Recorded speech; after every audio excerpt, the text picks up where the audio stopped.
The fluorescent lights of Riverside Pharmacy hummed their familiar tune, a constant backdrop to Elena Vasquez's carefully ordered world.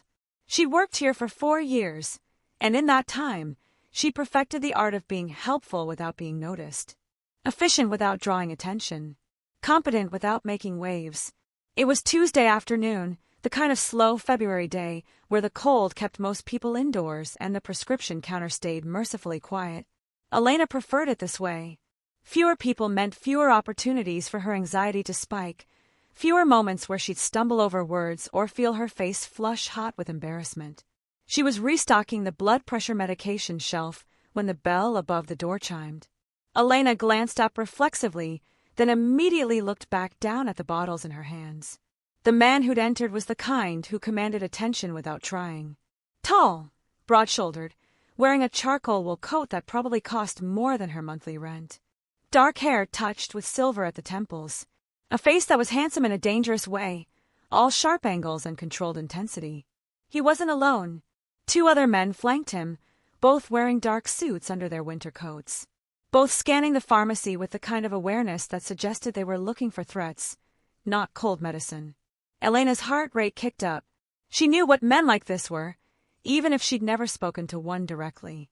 Her neighborhood sat on the border between ordinary working-class families and the territory where different rules applied, where certain businesses paid for protection, where disputes were settled without police involvement. If you're enjoying the story so far, don't forget to hit the like button and subscribe.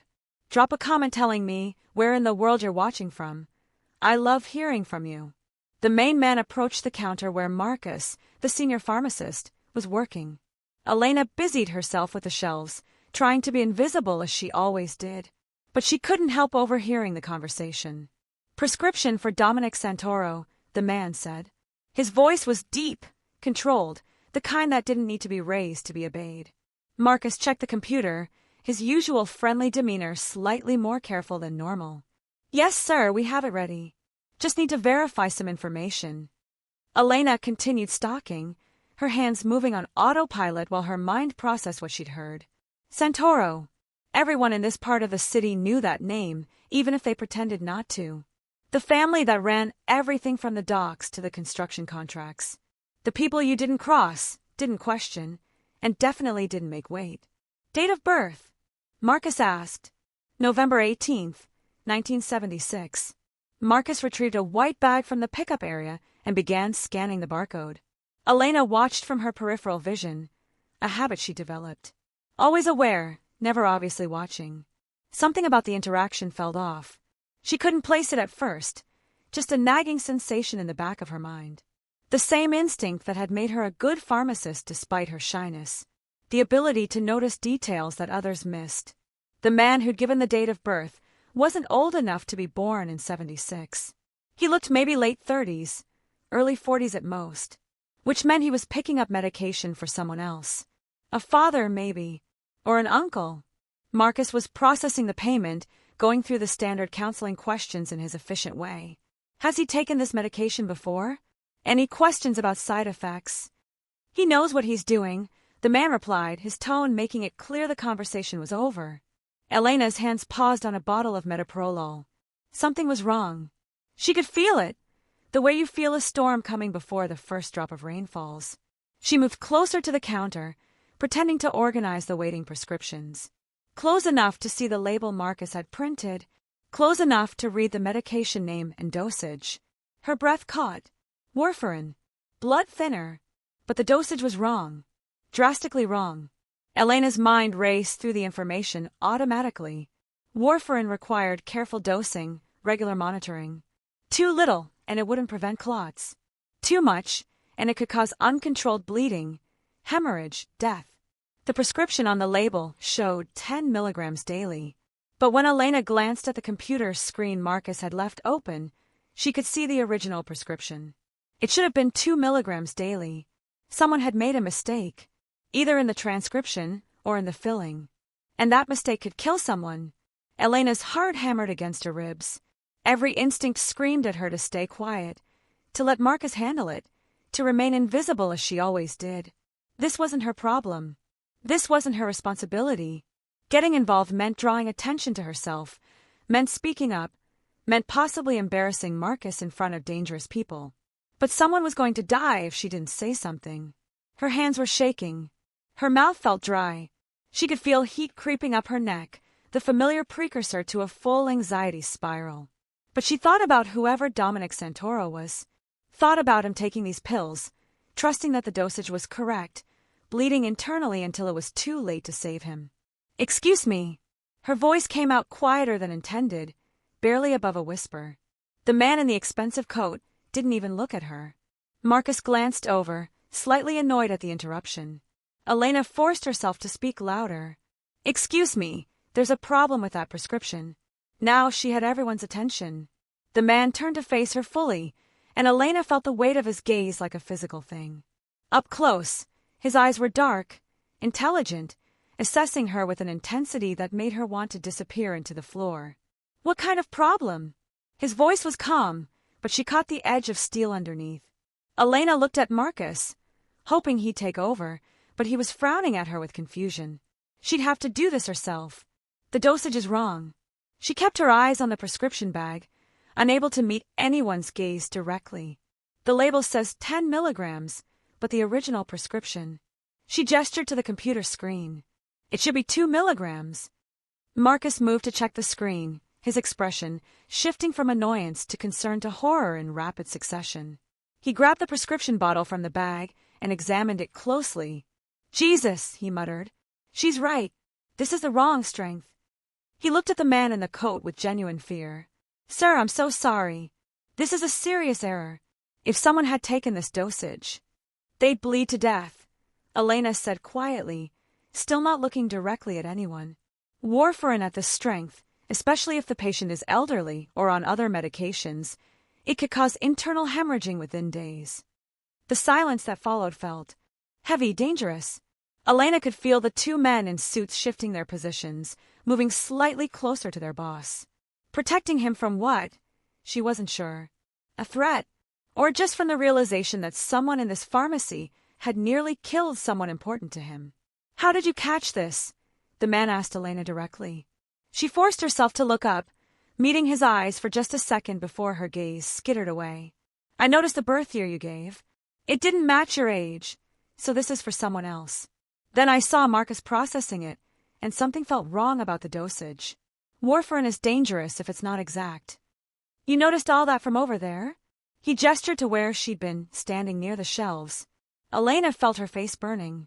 "I pay attention to details. It's part of the job." Marcus was frantically checking the original prescription against what had been filled. "This is completely my fault.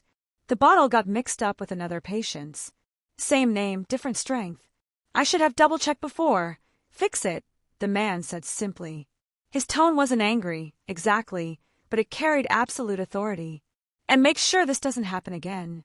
"Yes, sir, absolutely. I'll have the correct medication ready in 10 minutes. And sir, please, there won't be any charge for, I'll pay what it costs." The man's attention had shifted back to Elena. "What's your name?" "Elena. Elena Vasquez." Her voice came out steadier than she felt.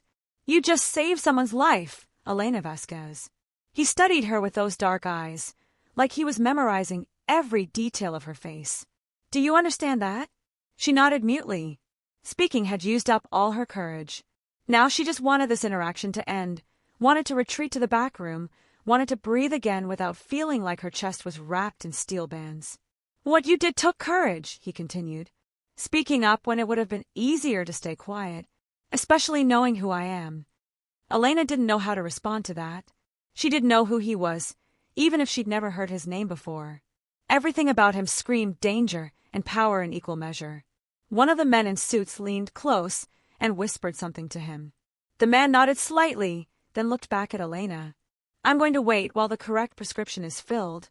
And while I wait, I'd like to know more about the pharmacist who pays such close attention to details." It wasn't a request. Elena felt panic rising in her throat. This was exactly what she'd always avoided. Direct attention from someone powerful. A conversation she couldn't control or end when her anxiety spiked too high. But she'd already drawn his attention by saving a life. There was no going back to invisible now. Marcus had disappeared into the back, to personally fill the correct prescription, leaving Elena alone at the counter with 3 men who made the entire pharmacy feel smaller. "I'm just a pharmacist," Elena said quietly. "There's not much to know. Just a pharmacist who caught a mistake that would have killed my father." His expression was unreadable. "That's not nothing. His father. So Dominic Santoro was his father. And she just saved the life of what was probably the most powerful crime boss in the city."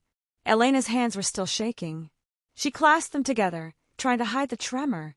Anyone would have done the same thing. No. The word was definitive.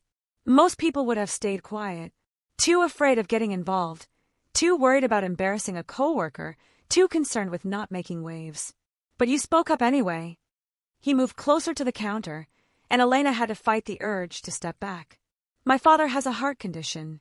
The warfarin keeps him from having another stroke. If he'd taken that wrong dosage..." He paused, and something flickered across his face. Anger maybe, or fear, or both. "You saved his life. That means something in my world." Elena didn't know what to say to that. Her world was prescriptions and inventory and staying invisible. His world was clearly something else entirely. "I'm glad I noticed," she managed. "I hope your father stays healthy. He will now. Thanks to you." The man pulled out his wallet, extracting a business card. He placed it on the counter between them. "My name is Luca Santoro. If you ever need anything at all, you call that number." Elena looked at the card but didn't touch it. Heavy stock, embossed lettering. Just a name and a phone number, no business title or company name. The kind of card that didn't need to explain itself. "I don't need anything," she said softly. "I was just doing my job. Your job is filling prescriptions. What you did was save a life. There's a difference." Luca Santoro's eyes hadn't left her face. "And in my experience, everyone needs something eventually." Before Elena could respond, Marcus returned with a new prescription bag. "This is the correct dosage, sir. 2 milligrams, 30-day supply. I've double and triple checked everything. And again, I cannot apologize enough for accidents happen." Luca's tone was measured. "But they don't happen twice. Make sure this pharmacy implements a double-check system for all prescriptions, especially for medications like this." "Absolutely, sir. I'll speak to the owner today." Luca paid for the prescription, then picked up the bag. But before he left, he looked at Elena one more time. "Keep that card, Elena Vasquez. You never know when you might need a friend." Then he was gone, his 2 shadows following him out into the February cold. The bell above the door chimed, and the pharmacy returned to its normal quiet hum. Elena stood frozen at the counter, staring at the business card. Her heart was still racing, her hands still shaking. She just had a conversation with a man who probably ordered violence as easily as most people ordered coffee. A man whose father she'd saved from dying because of a pharmacy error. A man who now knew her name. Marcus touched her shoulder gently. "Elena, are you okay?" She nodded, not trusting her voice. "That was incredibly brave. If you hadn't caught that mistake." He shook his head. "I would have killed someone. Jesus Christ, I would have actually killed someone."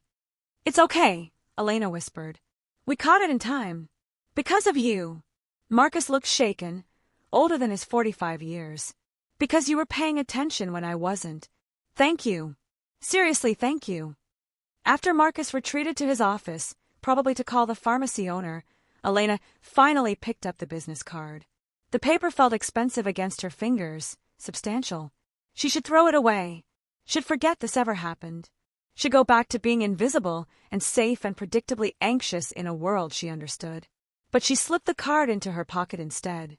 The rest of the shift passed in a blur. Elena went through the motions of her job, filling prescriptions, answering phone calls, helping the few customers who came in before closing. But her mind kept returning to those dark eyes, that controlled voice, the way Luca Santoro had. Looked at her like she was someone worth remembering.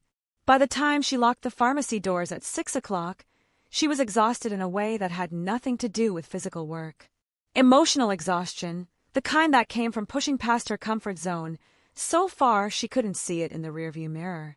She walked to the bus stop through streets that were just starting to show their evening character. Shops closing, restaurants opening, the shift change between day and night bringing different people out onto the sidewalks. Elena had lived in this neighborhood her whole life. Born in the apartment above her aunt's bakery, raised in schools where everyone knew everyone, working at the same pharmacy since graduating from university. It was a small world, a safe world, and she'd never wanted anything else. Except sometimes late at night, she'd wonder what it would be like to be brave. To speak up without her voice shaking. To meet someone's eyes without her face burning. To exist in the world without constantly calculating how to take up the least space possible. Today she'd been brave for maybe 5 minutes. And it had been terrifying. The bus was crowded, rush hour commuters heading home after long shifts. Elena found a seat near the back and pulled out her phone, trying to distract herself with mindless scrolling. But she kept seeing Luca Santoro's face, kept hearing his voice saying, "You saved someone's life." Her phone buzzed with a text from her best friend Sofia. "Dinner at my place tonight? Made too much arroz con pollo." Elena smiled despite her exhaustion. Sofia had been her roommate in college and remained the one person who understood her anxiety without making her feel broken. The one friend who didn't push her to be more social, more outgoing, more visible. "Be there in 30, Elena typed back. Sofia's apartment was only 3 blocks from Elena's own small studio. They'd chosen places close to each other deliberately, creating a bubble of safety in a neighborhood that sometimes felt overwhelming. When Elena arrived, Sofia took one look at her face and immediately pulled her inside. "What happened? You look like you've seen a ghost." "Not a ghost. Something scarier." Elena sank onto the worn couch that dominated Sofia's tiny living room. "I think I might have saved a mob boss's life today." Sofia's eyes went wide. "Okay, you need to start from the beginning.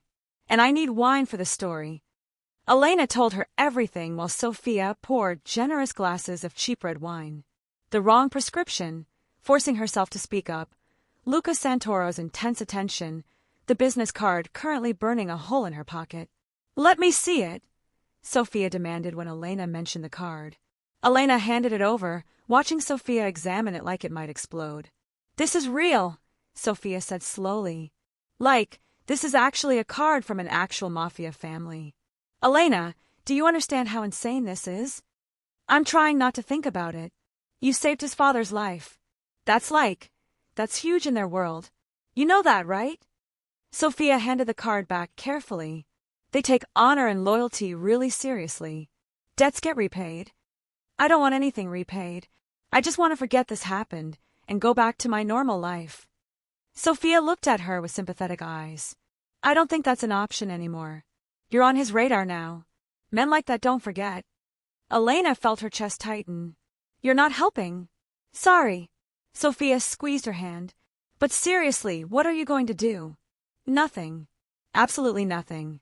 I'll go to work, do my job, and hope he forgets I exist." "Elena, he gave you his personal number. He doesn't do that for people he plans to forget." They ate dinner in Sofia's small kitchen, the conversation gradually shifting to safer topics. Sofia's job at the community center, the kids she worked with, the funding problems they were always fighting. Normal things. Comfortable things.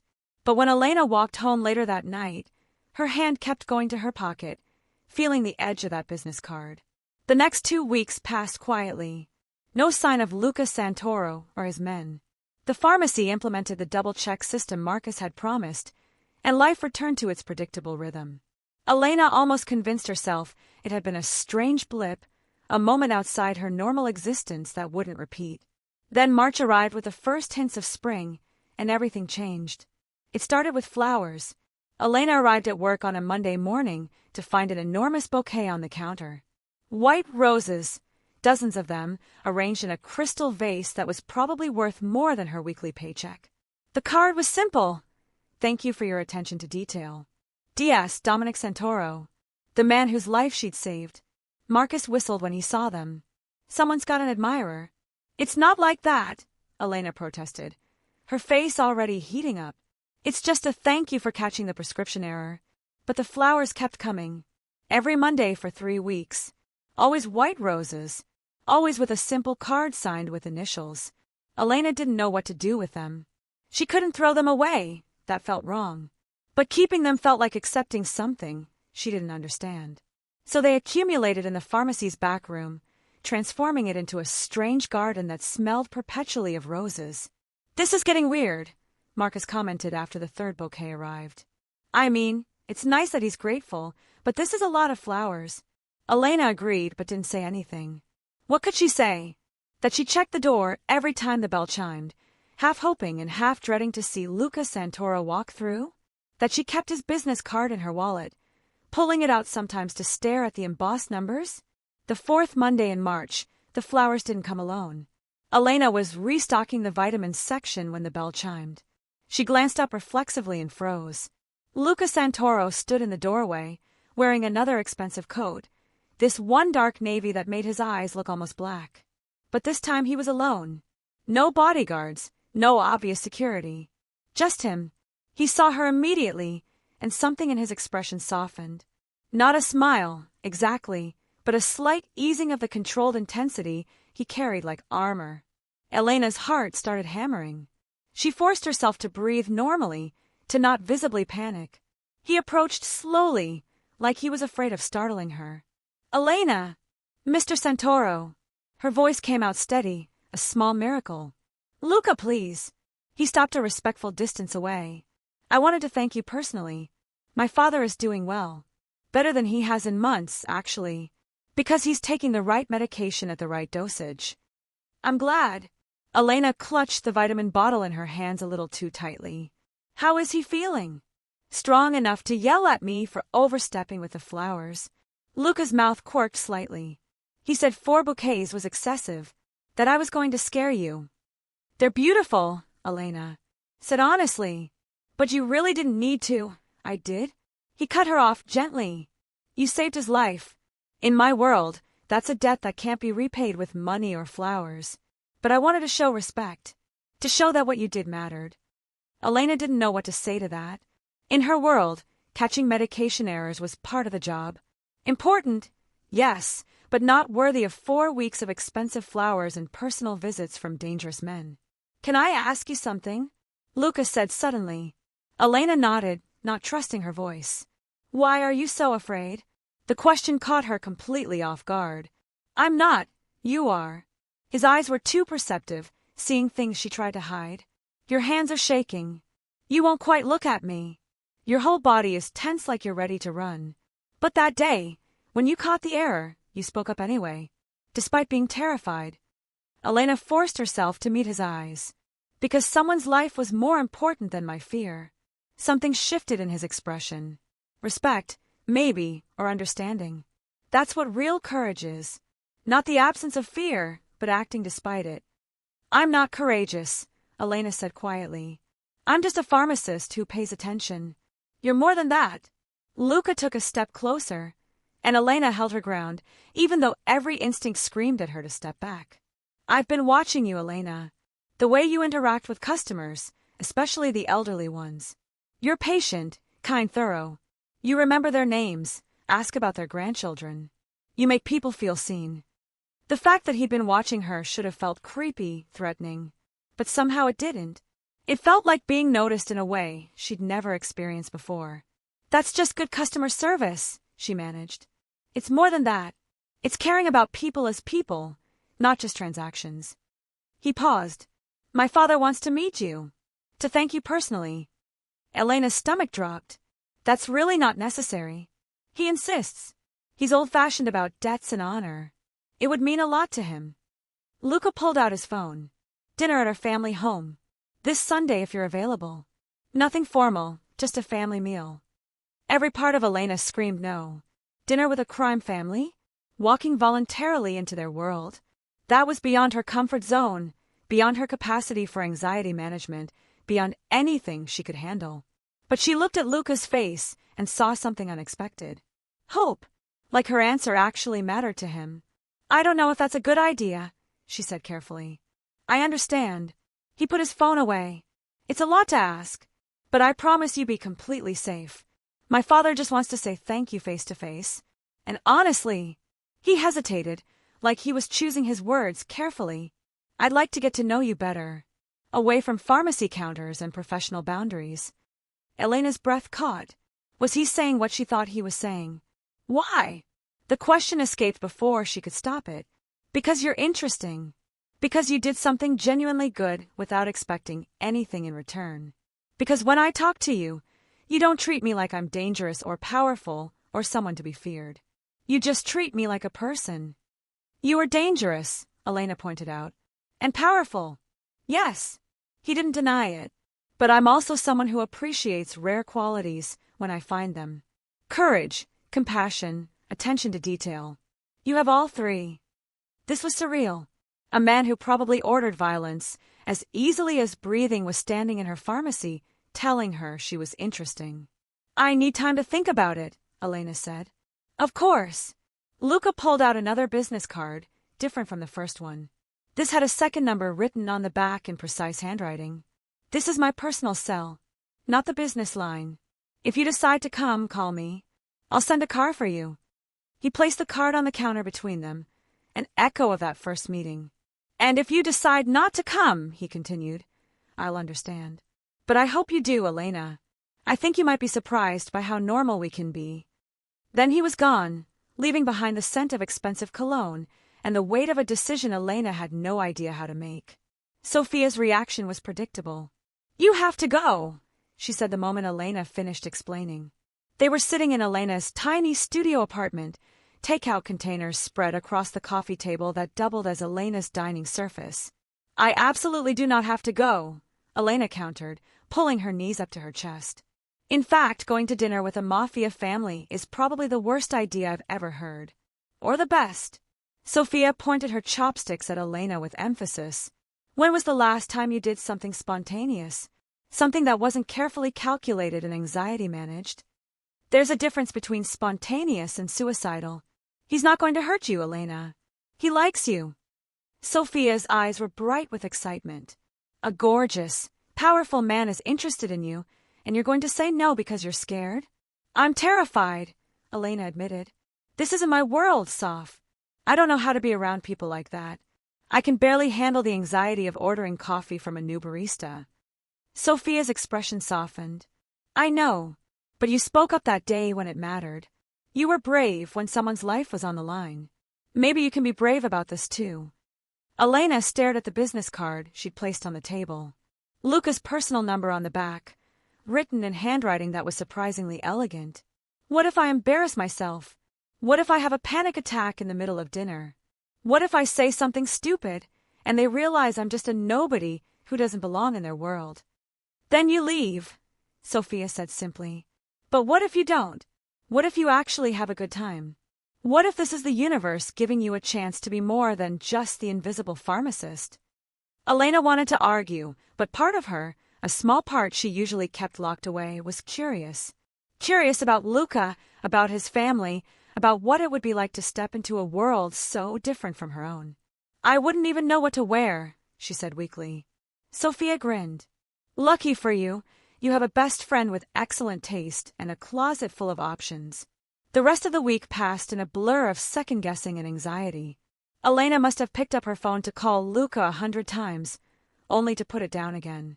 What would she even say? How did you accept a dinner invitation from someone who lived in a completely different reality? By Saturday afternoon, she'd almost convinced herself not to go.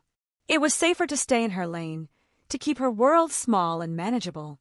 Safer to admire Luca Santoro from a distance rather than risk getting close enough to be burned. Then her aunt called. Tia Carmen had raised Elena after her parents died in a car accident when she was 12. The bakery she owned had been Elena's second home, the smell of fresh bread and pastries forever associated with safety. And love. Mija, I heard something interesting from Mrs. Delgado today, Carmen said without preamble. Mrs. Delgado was the neighborhood gossip, a woman who knew everything about everyone. She said you saved Dominic Santoro's life, that his son has been sending you flowers. Elena closed her eyes. Of course the neighborhood knew. Nothing stayed secret for long in their tight-knit community. I caught a prescription error, Elena said carefully. It's not as dramatic as it sounds. Don't downplay what you did. You saved a man's life. Carmen's voice was proud. But Elena, be careful with the Santoros. They're not bad people, not like some families. Dominic has always been fair to the neighborhood businesses. But their world is complicated, dangerous. I know, Tia. But, Carmen continued, and Elena could hear the smile in her voice, Luca Santoro is a good man. I've known him since he was a boy. He used to come to the bakery with his mother before she passed. Always polite, always respectful. If he's showing interest in you, it's because he sees something worth his attention. Elena felt tears prick her eyes. What if I'm not brave enough for his world? Mija, you've been brave your whole life. Losing your parents, dealing with anxiety that would crush most people, building a career, helping people every day. You're braver than you think. After they hung up, Elena sat in her apartment for a long time, thinking about bravery. About the difference between being fearless and being brave despite fear. She picked up her phone and dialed before she could change her mind. Luca answered on the second ring. Elena! Just her name, but she could hear the warmth in it. I'd like to come to dinner, she said quickly before her courage failed. If the invitation is still open. It is. She could hear the smile in his voice. Tomorrow at 6, I'll send a car to your address. I can take the bus, Elena. He said her name like it meant something. Let me do this properly. A car will pick you up at 5:30. After she agreed and hung up, Elena immediately called Sophia. I said yes, she blurted out. I'm going to dinner tomorrow and I have no idea what I'm doing, and I'm pretty sure I'm going to have a panic attack and breathe, Sophia commanded. This is good. This is you being brave. Now, we have 24 hours to find you the perfect outfit and practice breathing exercises. Sunday arrived too quickly, and not quickly enough. Elena changed clothes 4 times before settling on a simple navy dress that Sophia had declared elegant but not trying too hard. Her dark hair was pulled back in a low bun, minimal makeup because her hands were shaking too much for anything complicated. At exactly 5:30, her phone buzzed with a text. Car is outside. Luca! Elena looked at herself in the mirror one last time. She looked terrified, which was accurate, but she also looked determined. You can do this, she whispered to her reflection. You spoke up when it mattered. You can handle one dinner. The car waiting outside was sleek and black, the kind with tinted windows, and a driver who opened the door for her without comment. Elena slid into the leather interior, her heart hammering against her ribs. The drive took them out of her familiar neighborhood and into areas where the houses grew larger, the streets wider, the walls higher. Old money and new power living side by side in an uneasy balance. They pulled up to iron gates that opened automatically, revealing a driveway that curved through manicured grounds. The house at the end was beautiful but not ostentatious. Stone and warm wood, large windows that glowed with interior light, a home rather than a mansion. Luca was waiting at the front door. He dressed down from his usual suits, wearing dark slacks and a crisp white shirt with the sleeves rolled to his forearms. It should have made him less intimidating. Instead, it made him more human, more real, and somehow that was more terrifying. You came, he said as he helped her out of the car.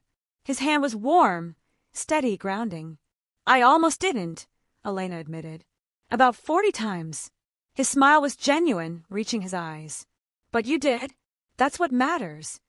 He led her inside, and Elena was immediately struck by how lived-in everything felt. Family photos covered the walls. A child's toy truck sat abandoned by the stairs. The smell of cooking filled the air, garlic and tomatoes and fresh bread. My father is in the living room, Lucas said, his hand resting lightly on her lower back, guiding her. He's been looking forward to this all week. They entered a large room where a fire crackled in the fireplace. An older man sat in a leather armchair, and Elena recognized him immediately from the birth date she'd heard. Dominic Santoro was in his late 70s, white-haired, with the same dark eyes as his son. He looked frail in a way that spoke of recent illness, but his gaze was sharp, assessing. Papa, this is Elena Vasquez. Dominic struggled to his feet despite Luca's protest, and Elena found herself face to face with the man whose life she'd saved. Signorina Vasquez, he said, his accent thick, his voice warm. I cannot thank you enough for what you did. Before Elena could respond, he pulled her into a gentle hug. It surprised her so much she forgot to be anxious, just stood there accepting the embrace of a stranger who felt oddly familiar. You saved my life, Dominic said when he pulled back, his eyes wet. My son told me about the mistake. about how you spoke up even though you were afraid. That took great courage. I was just doing my job, Elena said softly. No. Dominic shook his head firmly. Your job is to fill prescriptions. What you did was save an old man you've never met. That's different. That's special. A woman appeared in the doorway, mid-50s, beautiful in an understated way. Don't monopolize our guest, Dominic. Let the poor girl sit down. She crossed to Elena with a warm smile. I'm Lucia, Luca's sister. Ignore my father, he gets emotional. I have a right to be emotional, Dominic protested. This young woman gave me more time with my family. Lucia rolled her eyes fondly, then took Elena's hand. Come, dinner is almost ready. You can meet the rest of the chaos. The dining room table could have seated 20, but was set for 8. As Elena took her seat, more family members filtered in. Marco, Lucia's husband, a quiet man who shook Elena's hand with careful gentleness. Their 2 children, Sofia and Giovanni, teenagers who eyed Elena with open curiosity. An older woman introduced as Dominic's sister, Aunt Teresa, who spoke very little English but smiled at Elena with genuine warmth. Luca sat beside Elena, close enough that she could feel the heat of him, far enough that he wasn't crowding her. She caught him watching her with something that looked like concern. Too much, he asked quietly. I'm okay, Elena said, and was surprised to find it was mostly true. The anxiety was there, humming beneath her skin, but it wasn't overwhelming. These people were loud, warm, chaotic in a way that felt more welcoming than threatening. Dinner was served family-style, enormous platters of pasta and chicken, bowls of salad, baskets of bread that reminded Elena of her aunt's bakery. Everyone talked over each other, passing dishes, arguing about sports and politics, and whether Aunt Teresa's sauce was better this year than last. Elena mostly stayed quiet, observing, but no one seemed to mind. When she did speak, people actually listened, treated her opinions like they mattered. So Elena, Lucia said during a lull in conversation, Luca tells us you're a pharmacist. How did you get into that field? Elena felt everyone's attention shift to her. Usually this would trigger her anxiety, make her stumble over words. But something about the genuine interest in Lucia's face made it easier. My mother was a nurse, Elena said. Before she died, I wanted to do something in healthcare, but I'm not good with blood or emergency situations. Pharmacy felt like a way to help people that matched my skills better. Your mother would be proud, Dominic said from the head of the table. You honor her memory with your work. The conversation flowed naturally after that. Lucia asked about Elena's aunt's bakery, delighted to learn they bought bread from Carmen's shop. Marco wanted to know about the pharmacy's new computer system. Even the teenagers engaged, asking whether she'd ever caught other serious prescription errors. A few, Elena admitted. Nothing quite as dramatic as your grandfather's, but yes. That's why we have the double-check system now. You changed how the whole pharmacy operates, Lucas said quietly, pride evident in his voice. Made it safer for everyone. After dinner, while others cleared dishes and Aunt Teresa insisted on serving dessert, Luca drew Elena aside. Can I show you something? He asked. She followed him down a hallway lined with more family photos. He stopped at one in particular, a wedding photo from decades ago. A young Dominic stood beside a beautiful woman in a white dress, both of them radiating joy. My mother, Lucas said. She died when I was 17. Heart condition that we didn't catch until it was too late. Elena looked at the photo, seeing Lucas' features in his mother's face. After she died, my father fell apart, started neglecting his health, taking risks he shouldn't have. By the time we convinced him to see a doctor, the damage was done. Heart disease, high blood pressure, risk of stroke. Lucas' voice was controlled, but Elena heard the emotion beneath it. The warfarin is what keeps him alive, what keeps him here with us. He turned to face her. That's why what you did matters so much. It's not just about saving a life. It's about giving us more time with him. More Sunday dinners, more birthdays, more moments we thought we'd already lost.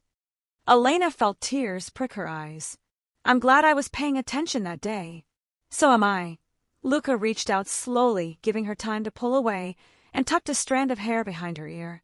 I'm glad for a lot of things about that day, including the fact that it brought you into my life. The moments stretched between them, charged with possibility. Elena knew she should step back, should maintain distance, should remember that this man lived in a world she didn't understand. But she didn't move. "Luca!" Lucia's voice called from the dining room.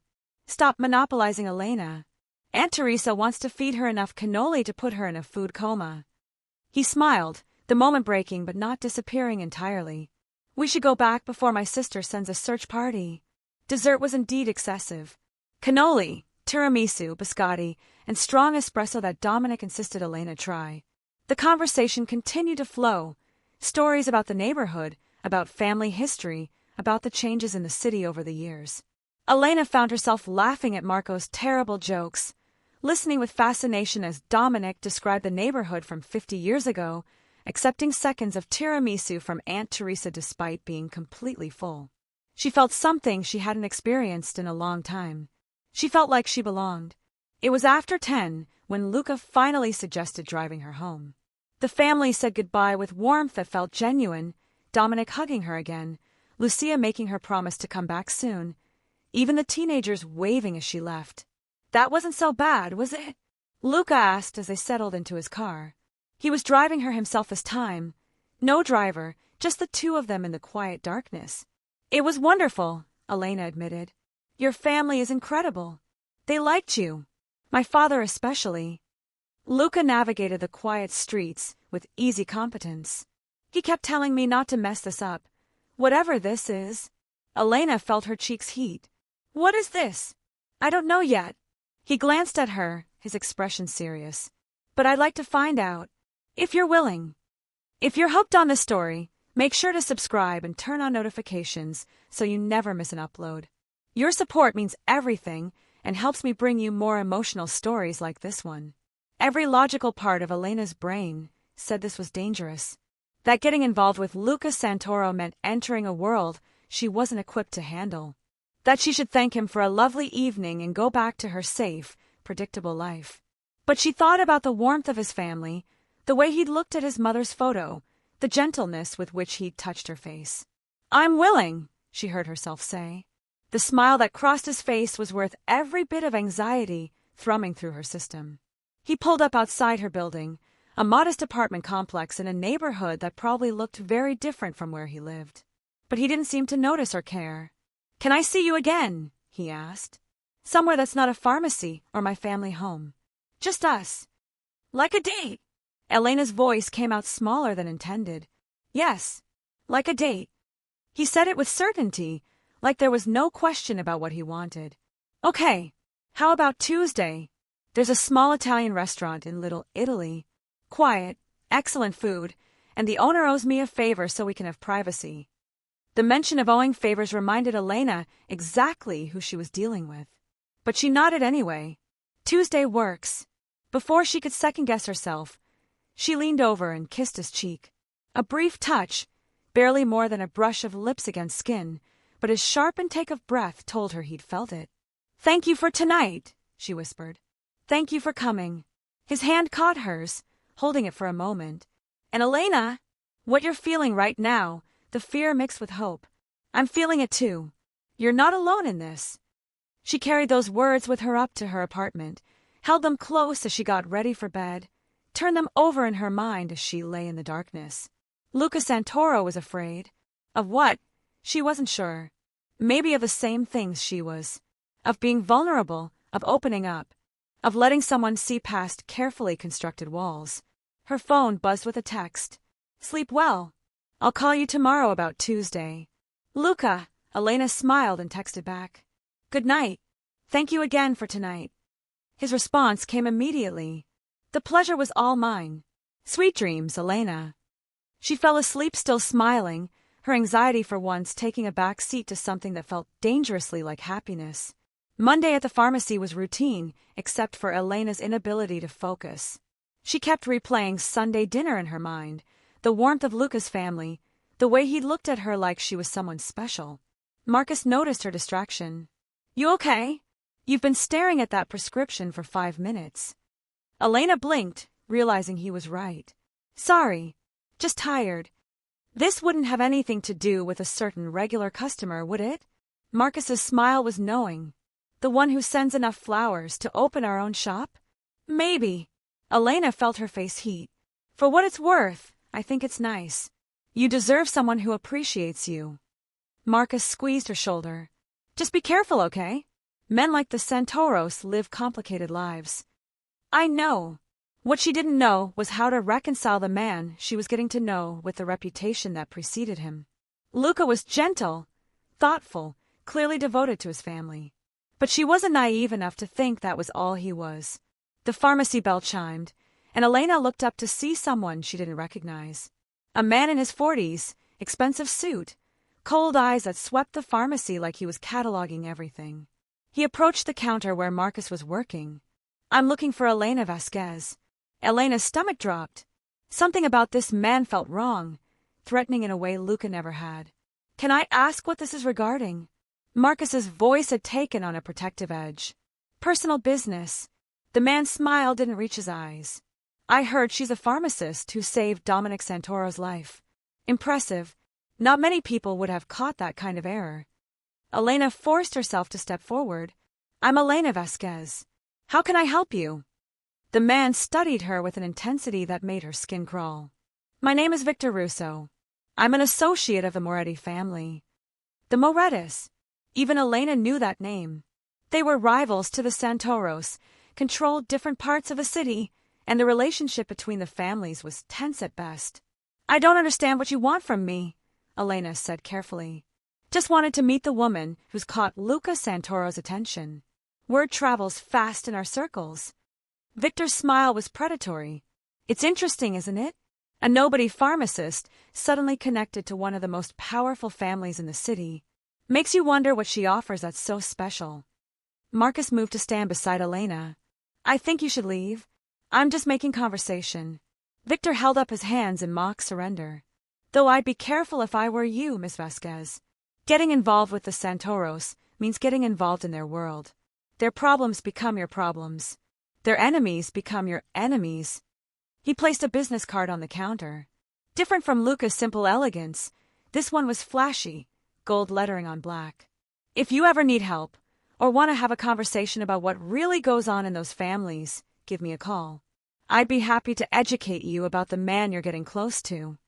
Then he was gone, leaving behind a card and a chill that had nothing to do with the March weather. What the hell was that? Marcus asked. Elena stared at the card, her hands shaking. I think that was a warning. She should call Luca. Should tell him about Victor Russo and his veiled threats. But part of her was afraid of what it meant that knowing Luca had already put a target on her back. Afraid of confirming that Marcus and Sophia and her aunt had been right about the danger. Instead, she threw Victor's card in the trash and tried to focus on work. But the encounter stayed with her, a dark shadow over the brightness of Sunday dinner and Tuesday's upcoming date. That night, lying in bed, Elena finally let herself confront the reality of what she was doing.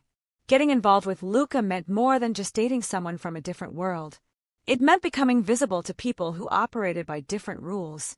It meant potential danger for herself and for the people she cared about. Her phone buzzed. A text from Luca. Still good for tomorrow. 7 p.m. I'll pick you up. Elena stared at the message for a long time. She could say no. Could back out now before she got in any deeper. Could return to her safe, invisible life. But she thought about Dominic's hug, about Lucia's warmth, about the way Luca had looked at his mother's photo with such tender grief. She thought about his admission that he was afraid too. Yes, she typed back. Looking forward to it.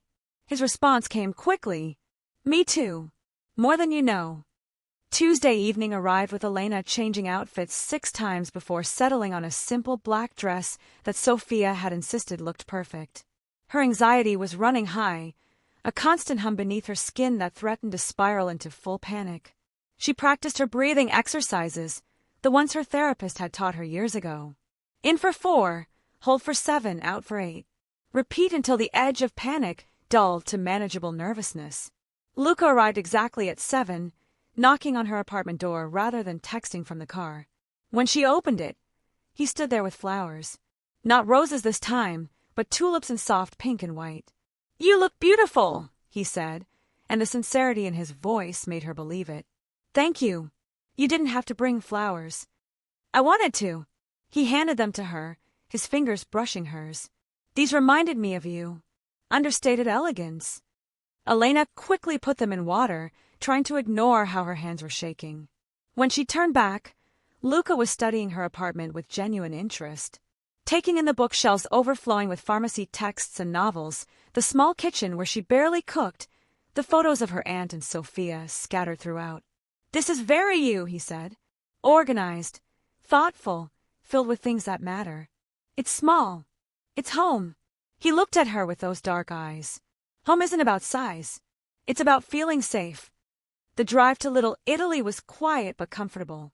Luca played soft jazz, asked about her day, told her about his father's improved energy levels since getting the correct medication. He actually went for a walk yesterday, Luca said. First time in months. My sister called me crying because she was so happy to see him moving around like his old self. That's wonderful. Elena felt warmth spread through her chest. This was why she'd become a pharmacist. These moments when the work actually mattered. The restaurant was tucked away on a quiet street, small and intimate with maybe 10 tables. The owner greeted Luca like family, then showed them to a corner table that offered both privacy and a view of the street. This place has been here for 40 years, Luca explained after they were seated. The owner's father and my grandfather were friends. Real Italian food, not the Americanized version. Dinner was incredible. Homemade pasta, perfectly seasoned chicken, vegetables that tasted like they'd come from someone's garden that morning. Luca ordered wine and talked Elena through the different flavors, patient when she admitted she knew nothing about wine. My knowledge pretty much extends to red or white, she said with an embarrassed laugh. Then I get to introduce you to a whole new world. His smile was warm. I like that. They talked for hours. Elena found herself opening up in ways she rarely did, telling him about her parents' accident, about being raised by her aunt, about discovering pharmacy as a way to help people without the intensity of emergency medicine. Luca shared stories about his mother, about taking over more family responsibilities after her death, about the weight of expectations and legacy. Everyone sees the power, the respect, the fear, he said quietly. But they don't see the cost. The constant vigilance, the inability to trust most people, the knowledge that every decision affects dozens of families who depend on us. Do you ever wish you could walk away? Elena asked. Sometimes. But this is who I am, who my family has been for generations. He met her eyes. I can't change that, but I can try to do it with honor, with fairness. My father built his reputation on protecting the neighborhood, not exploiting it. I want to continue that legacy. Elena thought about what Victor Russo had said, about Luca's enemies becoming her enemies. Can I ask you something? Anything. A man came into the pharmacy yesterday. Victor Russo. He said he was with the Moretti family. She watched Luca's expression darken. He implied that being close to you would bring me problems. Luca's jaw tightened. Did he threaten you? Not directly, but it felt like a warning. For a moment, Elena saw the other side of Luca Santoro. The dangerous one. His eyes went cold, his posture shifting into something predatory. He had no right to approach you. Luca's voice was controlled, but she heard the fury beneath it. The Morettis know better than to intimidate civilians, especially someone under my protection. I'm not under your protection. Yes, you are. He said it with absolute certainty. From the moment you saved my father's life, you became important to this family. That means you're protected. And Victor Russo just made a serious mistake. Elena felt ice and heat warring in her chest. Fear of what this meant, and something else. Something that felt like being valued, defended, claimed in a way she'd never experienced. I don't want to cause problems between your families. You didn't cause anything. Russo did. Luca reached across the table and took her hand. Elena, I need you to understand something. My world is complicated and sometimes dangerous. I can't change that, but I can promise that I will never let any of that touch you. You will always be safe. You can't promise that. You don't control everything. No, but I control enough. His thumb traced circles on her palm, the touch gentle despite the steel in his voice. And anyone who even thinks about hurting you will learn exactly how far I'm willing to go to protect what's mine. What's mine? The possessiveness should have scared her. Instead, It made her feel something she'd never felt before. Wanted. Claimed. Safe in a world that usually felt overwhelming. "I'm scared," she admitted quietly. "I know. So am I." Luca's expression softened. "I'm terrified of dragging you into my world. Of you realizing what I really am and walking away. Of caring about you and having that used against me." "What are you really?" Elena asked. "Beyond the reputation and the family name?" He was quiet for a long moment, choosing his words carefully. "I'm someone who makes hard decisions, who protects his family and his territory using whatever means necessary. I'm not a good man by most standards, Elena. I've done things, ordered things, that would horrify you. But I'm also someone who believes in honor, in loyalty, in taking care of people who can't protect themselves." He squeezed her hand. "I'm someone who sees a shy pharmacist with the courage to speak up and thinks she might be the most remarkable person I've ever met." Elena felt tears prick her eyes. "I'm not remarkable. I'm anxious and scared most of the time. I can barely handle ordering at restaurants without rehearsing what I'll say. And yet you sat across from my entire family and held your own. You caught a potentially fatal error and spoke up despite being terrified. You agreed to this date, even though everything logical said you should stay away from me." Luca's eyes were intense. "That's not weakness, Elena. That's incredible strength." The moment stretched between them, loaded with possibility and fear and something that felt dangerously like falling. The restaurant owner appeared, breaking the spell. "Dessert? We have fresh cannoli tonight." They shared tiramisu and espresso, the conversation shifting to lighter topics. Books they'd read, movies they'd seen, the small details of daily life that built connection. When Luca drove her home, he walked her to her apartment door like this was a normal date with a normal man.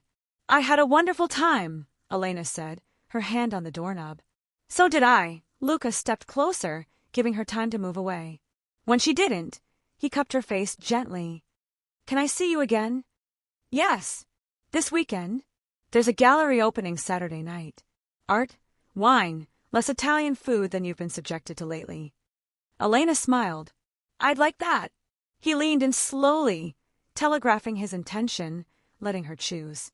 Elena closed the distance between them, pressing her lips to his in a kiss that was soft, sweet, and full of promise. When they broke apart, both breathing slightly harder, Luca rested his forehead against hers. "You're going to change everything," he whispered. "I can feel it. Is that a bad thing? I don't know yet, but I'm willing to find out." After he left, Elena leaned against her closed door, her heart racing for entirely different reasons than anxiety. She was falling for a man who lived in a world she didn't understand. A man who just promised to protect her from enemies she didn't know she had. It was terrifying. It was exhilarating. And for the first time in her life, Elena Vasquez felt like she was truly living instead of just surviving. The week following their date passed in a haze of text messages and late-night phone calls. Luca would text her good morning before her shift started, ask about her day during lunch breaks, call her in the evenings and talk until she was yawning into the phone. Elena found herself smiling at her phone like a teenager, Sophia teasing her mercilessly every time they met for coffee. "You're glowing," Sophia said on Thursday afternoon as they sat in their favorite cafe. "Like actually glowing. I've never seen you like this." "It's terrifying," Elena admitted. "Every morning I wake up and think, today's the day he realizes I'm too ordinary, too anxious, too boring. And yet he keeps calling." "I know." Elena stirred her coffee absently. "I keep waiting for the other shoe to drop. Maybe there is no other shoe. Maybe this is just a good thing happening to you, and you're allowed to enjoy it." But Elena couldn't shake the memory of Victor Russo's cold eyes, his veiled threats. She hadn't told Sophia about that encounter, hadn't wanted to validate the fears her friend already had about this relationship. Friday evening, Luca called earlier than usual. "I need to tell you something," he said without preamble. "About Victor Russo." Elena's stomach tightened. "Okay." "I had a conversation with Antonio Moretti, their family head, made it very clear that approaching you was unacceptable, that you're under my protection, and any further contact will be considered an act of aggression." "Luca, I don't want to start a war. You're not starting anything." Russo crossed a line. "Antonio understands that." His voice softened. You don't need to worry about him anymore. He won't bother you again. Elena wanted to ask what exactly had been said in that conversation, what threats had been exchanged, what promises of violence had been made on her behalf. But part of her didn't want to know. Didn't want to face the reality of what protecting her actually meant in Luca's world. "Thank you," she said instead. "You don't thank me for keeping you safe. That's just what I do." He paused. "Are we still on for tomorrow night? The gallery opening?" "Yes. I'm looking forward to it." "Good. Because I'm looking forward to showing you off." After they hung up, Elena sat in her apartment trying to process what it meant that Luca had confronted another crime family on her behalf, that he'd made her safety a priority worth risking relationships over. It should have terrified her. Instead, it made her feel cherished in a way she'd never experienced. Saturday evening, Elena wore the nicest dress she owned, a deep emerald green that Sophia had helped her pick out years ago for a cousin's wedding. She'd never felt beautiful in it before, but looking in the mirror tonight, she almost believed she could be. Luca arrived promptly at 7, and the look on his face when she opened the door made her breath catch. "You're stunning," he said, his voice rough with sincerity. "You don't look so bad yourself." It was an understatement. Luca wore a perfectly tailored black suit that probably cost more than her monthly rent, his dark hair styled back, and Elena's heart did something complicated in her chest. The gallery was in a converted warehouse in the arts district, all exposed brick and modern lighting. The opening was already crowded when they arrived, people in expensive clothes sipping wine and discussing art with the kind of casual expertise that came from education and privilege. Elena felt immediately out of place, her anxiety spiking as she took in the scene.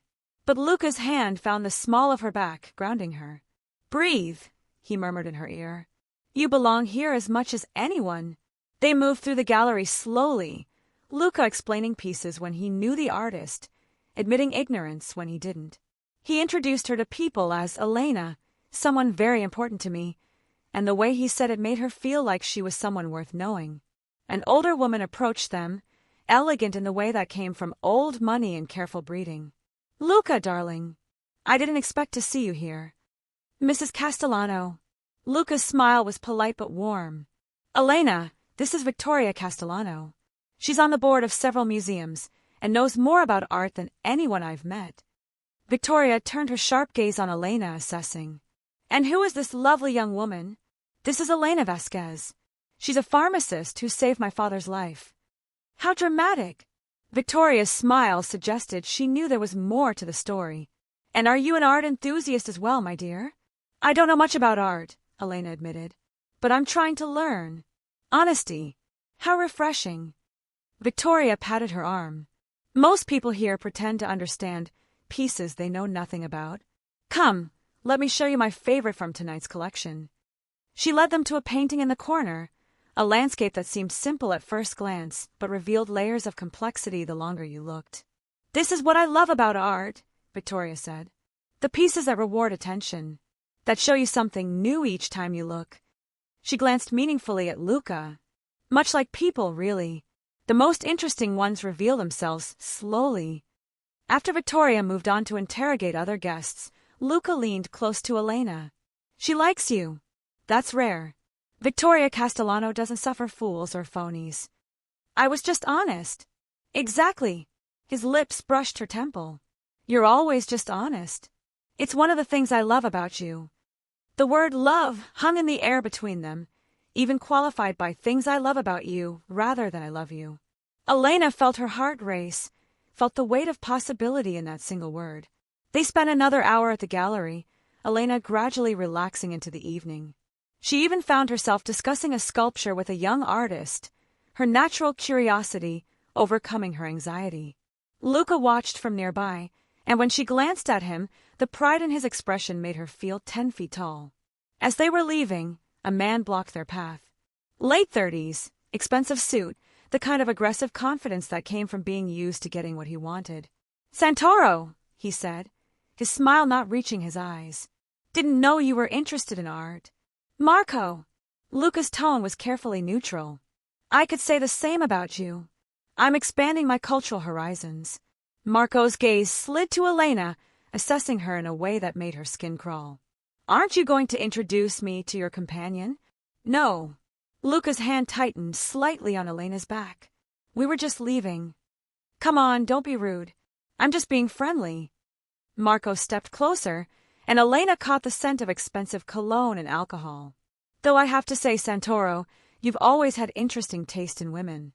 This one's different from your usual type. Step back, Marco. Luca's voice had gone cold, dangerous. Now. Something in Luca's tone must have penetrated Marco's alcohol-fueled bravado. He held up his hands, backing away. No offense meant. Just making conversation. Luca guided Elena toward the exit without another word, his hand still steady on her back, but his whole body vibrating with controlled fury. I'm sorry about that, he said once they were outside in the cool night air.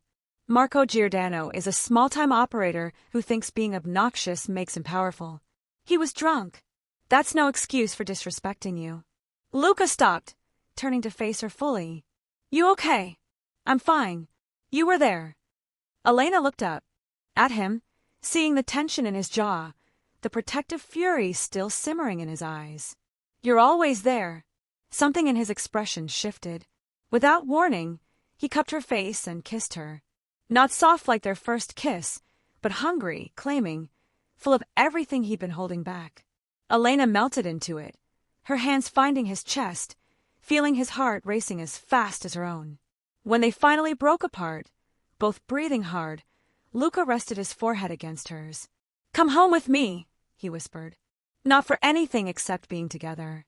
I just want more time with you. Elena knew she should say no, should maintain boundaries, should move slowly, should protect herself from falling too fast for a man whose world was so different from her own. But she was tired of should, tired of always being careful, always holding back, always choosing safety over possibility. Okay, she breathed. Luca's home was different from his father's house. Modern where Dominic's was traditional, sleek lines and minimalist design. But like Dominic's house, it felt lived in. Books scattered on tables, a jacket thrown over a chair, family photos mixed with expensive art. This is beautiful, Elena said, taking in the floor-to-ceiling windows that offered a view of the city lights. It's home. Luca moved to the kitchen, an open space with professional-grade appliances. Wine! Or I can make coffee if you prefer. Wine is good. He poured 2 glasses of red, then led her to the living room. They sat on a leather couch that was probably worth more than her car, the city glittering beyond the windows like a blanket of stars. Tell me something true, Luca said suddenly. Something you've never told anyone else. Elena took a sip of wine, considering. Sometimes I'm so lonely I can't breathe. I have Sophia and my aunt, and I love them. But there are nights when I feel like I'm completely alone in the world, like I could disappear and no one would really notice. Luca was quiet for a moment then. I understand that feeling. Being surrounded by people but feeling fundamentally separate from them. Like you're performing a role rather than actually living. Is that how you feel? Sometimes. Most people see what they expect to see when they look at me.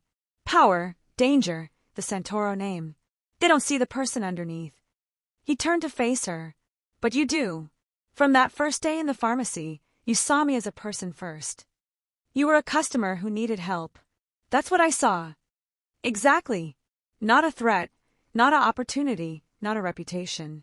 Just someone who needed help. He set his wine down and took her hand.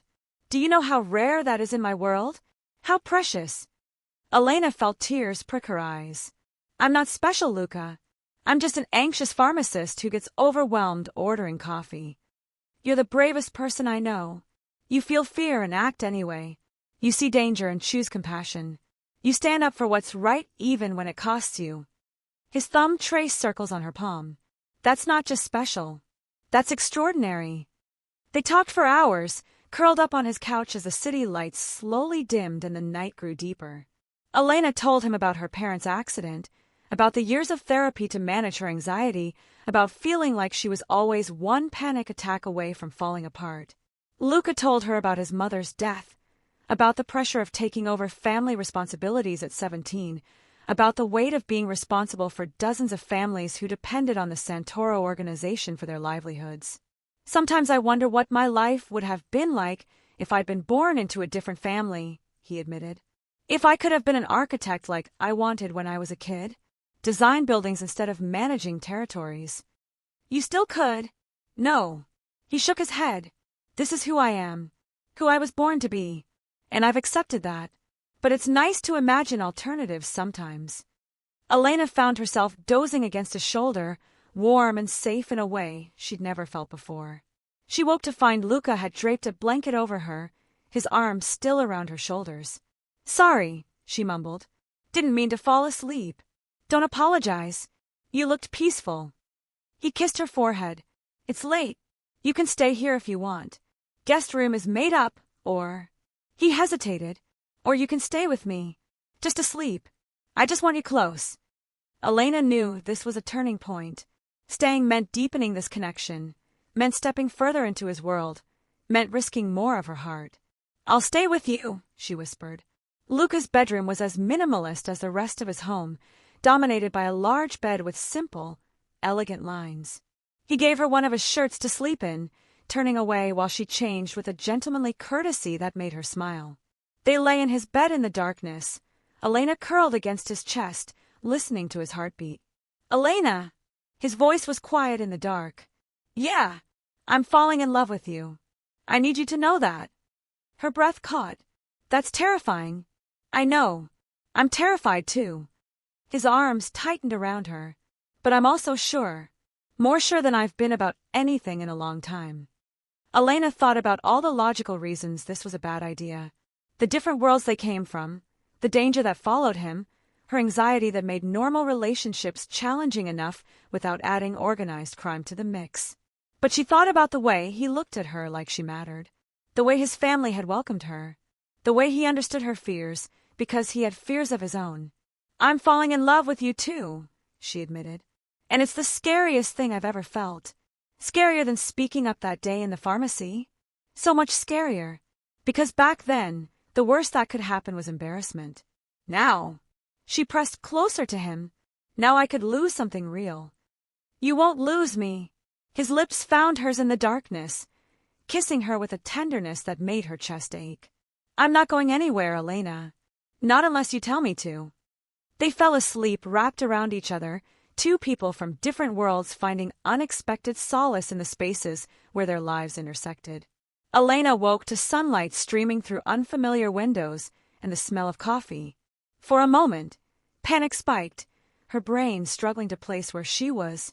Then memory flooded back, and she felt heat rise in her cheeks. She'd spent the night at Luca Santoro's house, had told him she was falling in love with him, had crossed lines she couldn't uncross. She found Luca in the kitchen, barefoot in jeans and a t-shirt, looking more relaxed than she'd ever seen him. He smiled when he saw her standing in the doorway wearing his shirt. Good morning. Coffee. Please. Elena accepted the mug he handed her, taking in the domestic scene. Luca Santoro making her coffee in his kitchen, looking at her like she was exactly where she belonged. I have to go into the office for a few hours, he said apologetically. Family business that can't wait. But I'd like to take you to lunch after if you're free. I should probably go home, change. Or you could stay here. Read. Watch TV. Use the pool if you want. Make yourself at home. He set his coffee down and pulled her close. I like the idea of coming back here and finding you still here. That's very presumptuous. But Elena was smiling. Is it working? Maybe.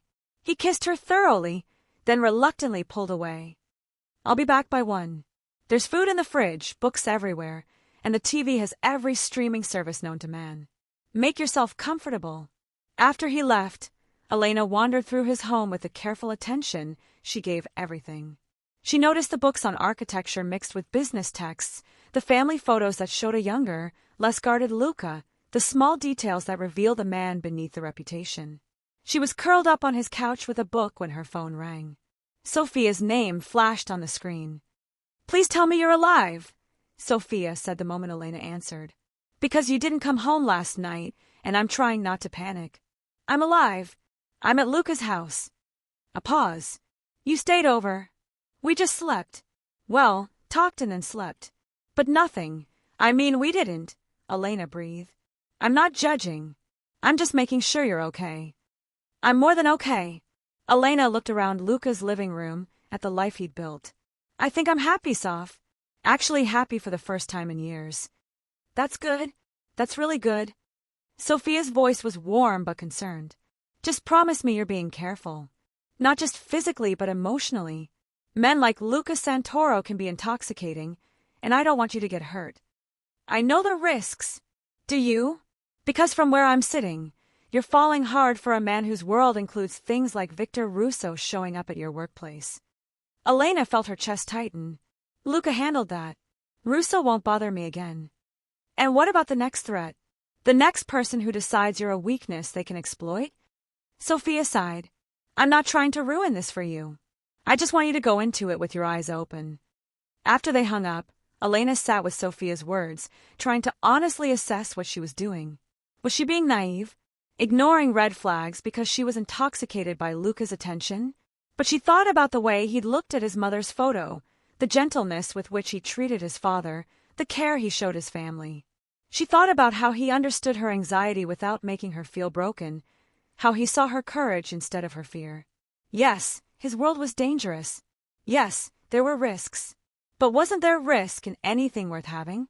Luca returned just after 1, and Elena felt her heart do that complicated thing it did whenever she saw him. You stayed, he said, genuine pleasure in his voice. You asked me to. I did, but I wasn't sure you would. He crossed to where she sat and kissed her softly. Thank you. For what? For trusting me enough to stay. For letting me have this. He gestured to the scene, her curled up in his home like she belonged there. I've never had this before. Someone I could be myself with. Someone who makes coming home feel like actually coming home. Elena pulled him down to sit beside her. I need to ask you something, and I need you to be honest with me. His expression turned serious. Anything. Sophia's worried about me getting hurt. Not by you, but by your world. And I need to know, honestly, how dangerous is being with you. What am I really getting into? Luca was quiet for a long moment, choosing his words carefully. Being with me means being visible in a world that operates by different rules. It means people might look at you as a way to get to me, might see you as leverage or a weakness. It means I'll have security around you whether you like it or not. Means limiting some of your freedom for your safety. Elena felt her stomach twist, but she nodded for him to continue. It also means I will do everything in my power to keep you safe. It means my family will protect you as one of their own. It means the resources and influence I have will be used to ensure nothing touches you. He took her hands. I can't promise you'll never be scared. I can't promise there won't be moments when my world intersects with yours in uncomfortable ways. But I can promise that I will always, always put your safety first. Even above your family obligations. Yes. No hesitation. I know that sounds like I'm choosing you over my family, but it's not. Protecting you is protecting my family, because you're part of it now. Whether we've made it official or not, whether we've known each other 3 months or 3 years, you matter to me in a way that makes you family. Elena felt tears spill over. I'm so scared, Luca. I'm scared of getting hurt, scared of not being enough, scared that one day you'll realize I'm just an anxious pharmacist who can barely handle normal life, let alone your world. And I'm scared of failing you, of my world destroying the best thing that's ever happened to me. He wiped her tears with his thumbs. But I'm more scared of losing you because I was too afraid to fight for this. For us. She kissed him then, tasting salt from her own tears, feeling the solid reality of him against her. When they broke apart, both breathing hard, she knew she'd made her decision. I'm in, she whispered. All in. Scared and uncertain, and probably going to have panic attacks about this, but I'm in. The smile that crossed Luca's face was pure joy. He pulled her into his lap, holding her like she was precious, and Elena felt something settle in her chest. This was right. Terrifying and complicated and nothing like what she'd planned for her life, but right? They spent the rest of Sunday together, Luca making them lunch, while Elena sat on his kitchen counter and told him about her week. They watched movies, talked about everything and nothing, existed in a bubble where the outside world couldn't reach them. As evening approached, reality intruded. I should probably go home, Elena said reluctantly. I have work tomorrow and I need to change clothes. Move in with me. Elena stared at him. What? Move in with me. Not right away if you're not ready, but soon. I want to wake up with you every morning. Want to come home to you every night. Want this to be our normal, not a special occasion. Luca, that's crazy. We've been dating for 2 weeks. I've known you for 2 months.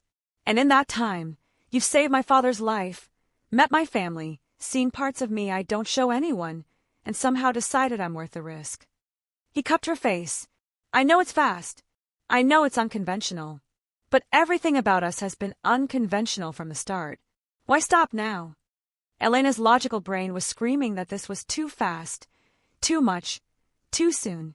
But her heart, her foolish, brave heart, was whispering that maybe fast was okay when something was right.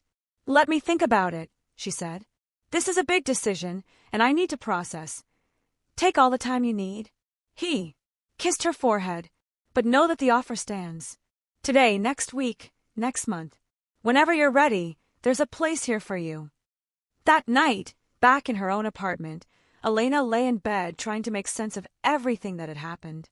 In 8 weeks, her entire life had transformed. She'd gone from invisible and safe to visible and risking everything. Her phone buzzed. A text from Luca. Missing you already.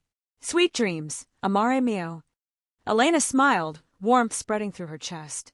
She texted back. Missing you too. Thank you for today. His response came immediately. Thank you for staying, for trusting me, for being brave enough to take a chance on us. She fell asleep with her phone in her hand, Luca's words the last thing she saw before her eyes closed. The next few weeks settled into a rhythm. Elena worked her shifts at the pharmacy, while Luca handled his family business. They had dinner together most nights, alternating between his house and her apartment. He met Sofia properly, charming her despite her protective skepticism. Elena had Sunday dinner with the Santoro family, becoming a regular fixture at their table. Dominic's health continued to improve, and he took every opportunity to tell Elena she'd given him precious time with his family. Lucia invited her to lunch, just the two of them, and they talked for hours about everything from favorite books to the challenges of loving complicated men. My Marco isn't in the family business, Lucia said over salad. He's an accountant, completely legitimate, but being married to me means being part of this world anyway. It was hard for him at first, learning to navigate the politics and the danger. How did you make it work? Honesty, communication, and accepting that some things would always be complicated. Lucia studied Elena with those sharp Santoro eyes. My brother is different with you. Softer, more human. Whatever you're doing, keep doing it. Elena also started seeing Dr. Chun, a therapist Sophia had recommended, to help manage her anxiety about the relationship. Dr. Chun was practical and non-judgmental, helping Elena develop strategies for handling the stress of dating someone in Luca's position. Your anxiety doesn't mean you're weak or that this relationship is wrong, Dr. Chun said during one session. It means you're processing a significant life change. That's healthy and normal. But not everything was smooth. In late April, Elena was closing up the pharmacy when Marcus pulled her aside. I need to tell you something, and you're not going to like it. His expression was serious. The owner wants to let you go. Elena felt the floor drop out from under her. What? Why?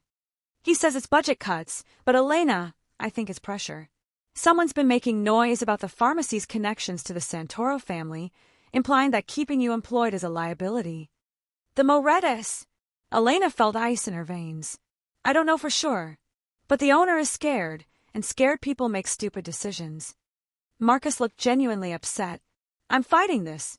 You're the best pharmacist we have, but I wanted you to know what's happening. Elena called Luca the moment she got home, trying to keep the panic out of her voice and failing. I'm on my way, he said immediately. Don't make any decisions until we talk. He arrived 20 minutes later, gathering her into his arms the moment she opened the door. Tell me everything, he said. Elena explained about the potential firing, about the implied pressure, about feeling like her entire life was unraveling because she dared to get involved with him. This is my fault, Luca said, his voice tight with anger. Someone's using your job to get to me. Can you fix it? Yes. But Elena, I need to be honest with you. I can fix this specific problem, but there will be others. People will always try to use you to manipulate me. It's the cost of being visible in my world. Elena pulled away from him, wrapping her arms around herself. Maybe we're moving too fast. Maybe I need to slow down, get some distance. Is that what you want? Luca's expression was carefully neutral, but she could see the fear in his eyes. Do you want to walk away? No, but I don't want my life to be collateral damage either. Elena felt tears threatening. I can't lose my job because of who I'm dating. I can't have my aunt's bakery threatened or Sophia's safety compromised because someone wants to hurt you through me. Then let me protect you properly. Move in with me. Let me provide security. Let me make sure the people you care about are safe. By making them prisoners, by turning my life into something controlled by your family's enemies. They stared at each other, the first real conflict between them opening up like a chasm. I don't have easy answers, Luca said finally. My world is messy and complicated, and sometimes people get hurt. But walking away won't protect you, Elena. You're already visible. Already a target. The only question is whether you face that alone, or with me beside you. He was right, and Elena hated it.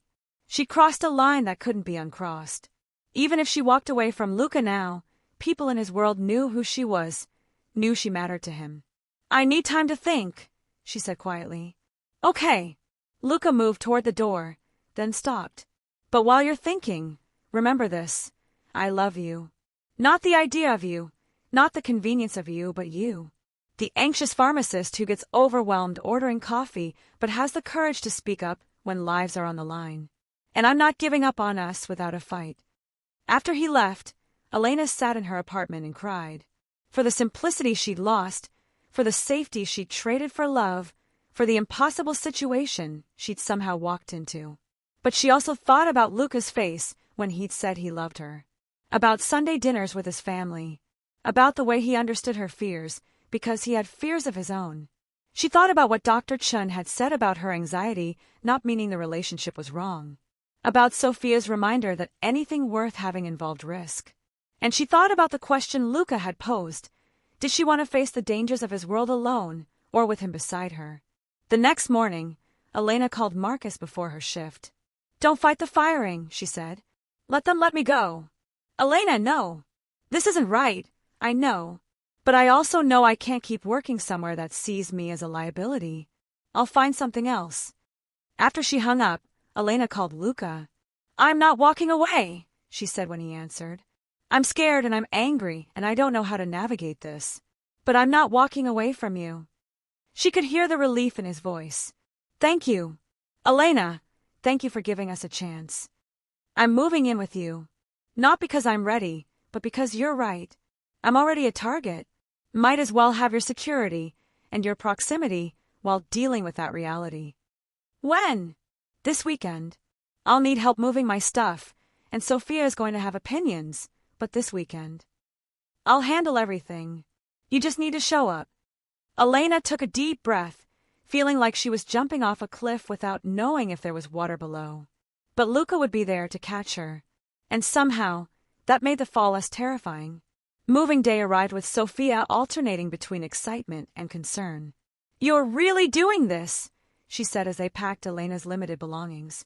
Moving in with a hot Mafia boss after dating him for 6 weeks. 2 months if you count from when we met. Oh, well, 2 months. That's completely different. But Sophia was smiling. Seriously, though, are you sure about this? No. But I'm doing it anyway. Elena folded clothes into boxes. For the first time in my life, I'm choosing something that scares me because it also makes me happy. That has to count for something. Luca arrived with Marco and 2 other men Elena didn't recognize, all of them helping carry boxes with easy efficiency. Watching Luca navigate her small apartment, carefully packing her books and photos, Elena felt something shift in her chest. This was real. She was actually doing this. By evening, her apartment was empty, and her belongings were scattered through Luca's house. Their house now, she supposed. After everyone left, Luca found Elena standing in his bedroom, looking lost. Hey, he said softly. Talk to me. I don't know where anything goes. I don't know how to make this space feel like mine too. I don't know how to be someone who lives with her boyfriend after 6 weeks of dating. Luca pulled her close. We'll figure it out together. And Elena, this space has always been yours. From the first morning you stayed over, I knew I wanted this to be permanent. She looked up at him. I'm going to have panic attacks about this. Probably soon. Probably at inconvenient times. Then I'll be there. We'll breathe through them together. I'm going to second-guess everything and worry that I'm not enough. And I'll remind you that you're more than enough. That you're everything. Elena felt tears slip down her cheeks. I love you. I'm terrified and anxious and completely out of my depth, but I love you. I love you too. Luca kissed her softly. And we're going to be okay. Better than okay. We're going to build something real here.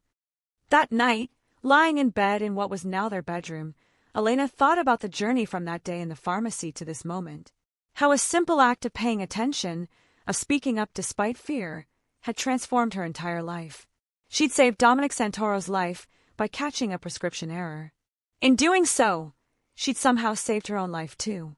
Given herself permission to be brave, to take risks, to choose love despite the danger it brought. What are you thinking about? Luca asked in the darkness. How strange life is. How one moment can change everything. The moment you spoke up in the pharmacy. Yes. If I'd stayed quiet, if I'd let my anxiety win, none of this would have happened. But you didn't stay quiet. You were brave when it mattered most. He pulled her closer. And now you're here, and I get to wake up with you every morning for the rest of our lives if you'll have me.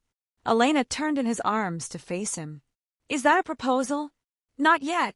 When I propose, it'll be proper. With a ring and romance and everything you deserve. He kissed her nose. But it's a promise. That this is permanent for me. That I'm in this for the long haul. Even when I'm anxious and difficult. Especially then. Because that's when you need me most. Elena fell asleep wrapped in Luca's arms. In the home they now shared. Feeling safer than she'd ever felt despite being more exposed than she'd ever been. Outside, the city hummed with its usual chaos. Somewhere in that chaos, enemies and allies moved through their complicated dances. Territories were negotiated, power balanced, the endless game of influence and control continuing as it always had. But inside their home, Elena Vasquez and Luca Santoro had created something different. A space where a shy pharmacist and a powerful crime boss could just be two people learning to love each other. Where courage meant being vulnerable, where strength meant admitting fear, where family meant choosing each other every day despite the complications. 6 months later, Elena stood in Dominic's living room during Sunday dinner, now 7 months pregnant with a daughter they'd already named Juliana after Luca's mother. The Santoro family gathered around, loud and loving and chaotic as always. Luca's hand rested on her swollen belly, feeling their daughter kick, and Elena thought about how far they'd come. She found a new job at a hospital pharmacy where her skills were valued and her connection to the Santoros was quietly protected. Sophia had become close friends with Lucia, the two of them ganging up on Elena and Luca with wedding planning ideas despite the couple insisting they get married when they were ready. Her Aunt Carmen had adopted the entire Santoro family, regularly sending over fresh bread and pastries.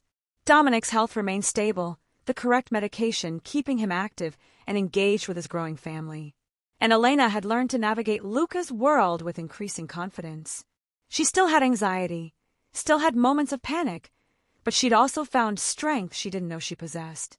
Found that being loved well made her braver than she'd ever been alone. What are you thinking about? Luca murmured in her ear.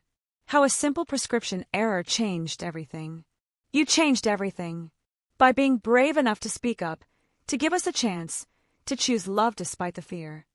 Elena turned to kiss him, this man who taught her that courage wasn't the absence of fear but action despite it. That love could be found in the most unexpected places. That sometimes the greatest gift you could give someone was simply paying attention when it mattered most. I'd do it again, she whispered against his lips. Every scary, anxious, overwhelming moment. I'd choose this every time. Good, Luca said, smiling. Because you're stuck with me now. Promise. Promise. You saved my father's life. In my world, in my heart, that means you're mine forever. And looking around at the family who'd welcomed her, at the man who loved her completely, at the future they were building together, Elena Vasquez knew she found exactly where she belonged. Not in spite of her fear, but because of the courage she'd found to act despite it. Thank you so much for watching until the end. If you love the story, check out the other videos on your screen now. I think you'll really enjoy them. And don't forget to subscribe if you haven't already. See you in the next story.